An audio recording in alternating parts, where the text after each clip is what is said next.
Welcome back mga kaaldab. Ito na naman po ang inyong lingkod, si Mr. Destiny. At magbibigay po tayo ng pinakamainit na update po ngayon sa social media.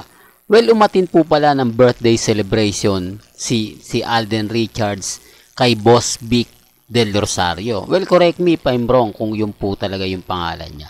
Na kung saan nag-birthday celebration sa Viva Cafe, Quezon City mga kaaldab. At syempre, pag may mga ganyang update, talaga naman pong may pinag-uusapan, di po ba? Eto nga po yun, si Mr. Agamulak mga kaaldab. Maraming nagsasabi, maraming nagkokomento na baka kumukunin, di po ba? Si Agamulak at ang kanyang direktor, si Boss Vic. Di po ba? Maraming anggulo ngayon ang lumalabas. Sabi ko nga po sa inyo, kung gusto nyo lang po ng latest, kung gusto nyo lang po ng update, abay dito lang po kayo syempre tututok sa channel ni Mr. Destiny. Medyo magandang collaboration to para kay Boss Vic at kay Alden Richards at syempre kay Aga Mulak. Di po ba? Marami kasi nagko-komento mga kaaldab na yung mga artista, sila Sharon Cuneta, di po ba, yung mga matatagal, tapos ngayon gusto naman po ni Aga Mulak. Depende po yan, sabi ko nga po sa inyo, ito yung mga panahon na kasikatan nila Sharon, nila Aga, na gustong gusto mong makatrabaho.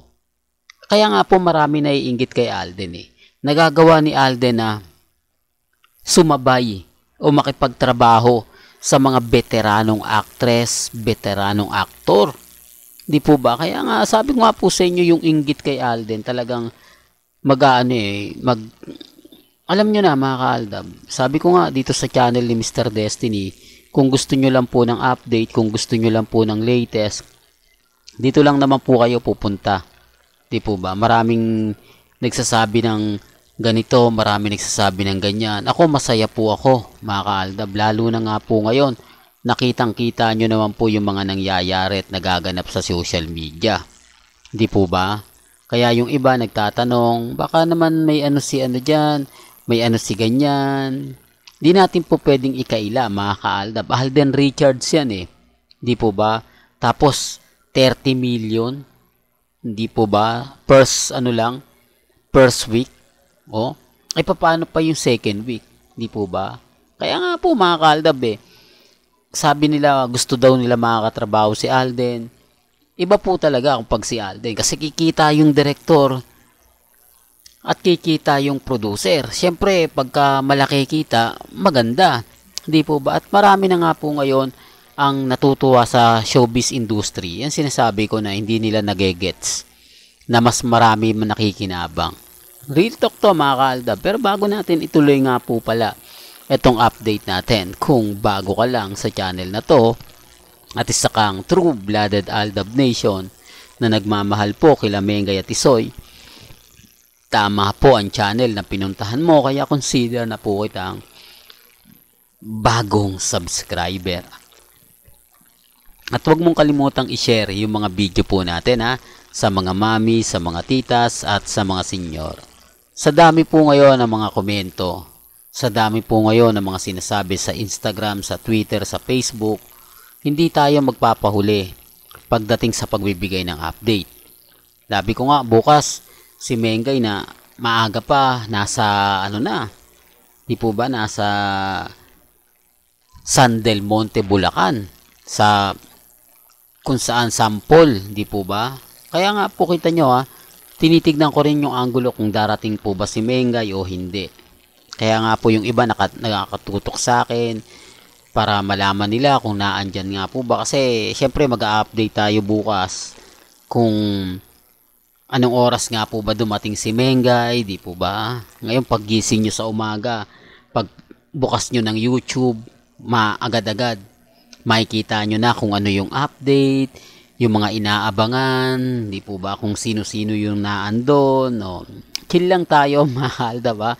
Baka may mag-react na naman, baka may mag-komento na naman, di po ba? Sabi ko nga, kung gusto niyo lang po ng pinaka-latest, agad-agad, abay punta lang po kayo sa channel ni Mr. Destiny para maging updated kayo. Gaya nga po ngayon mga kaaldab na pinag-uusapan, pinagpipiestahan etong sina Alden Richards at di po ba, si Aga Mulak.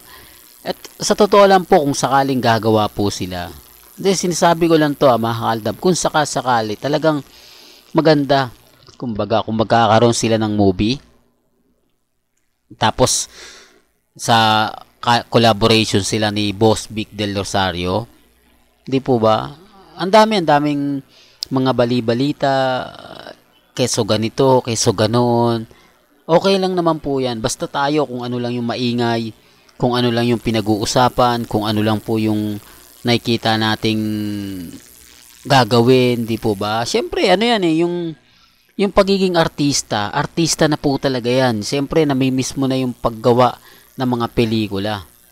Di po ba? Tapos kay Boss Big, siyempre gusto niya makakatrabaho si Alden Richards. Oh. Kaya nga po yung collaboration, ano yan depende yan sa sitwasyon.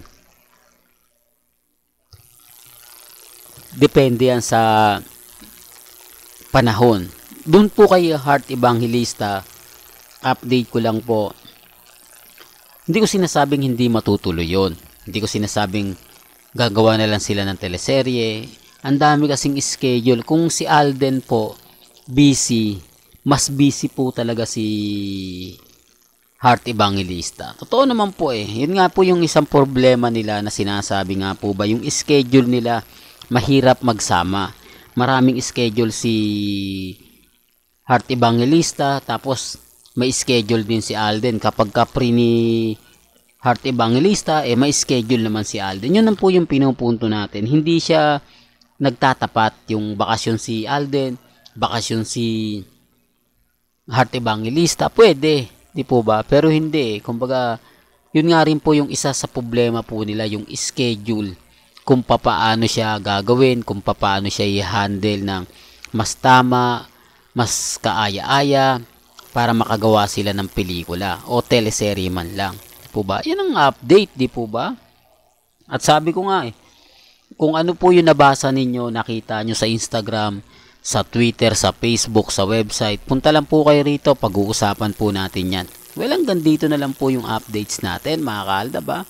Kaya kung gusto nyo pa po ng pinaka-latest at sariwang update, abay tumutok lang po kayo dito sa channel ni Mr. Destiny para updated po kayo sa mga latest at sa mga bagong video po na ilalabas po natin maya-maya lang. Hanggang sa muli, salamat po sa panonood at pakikinig.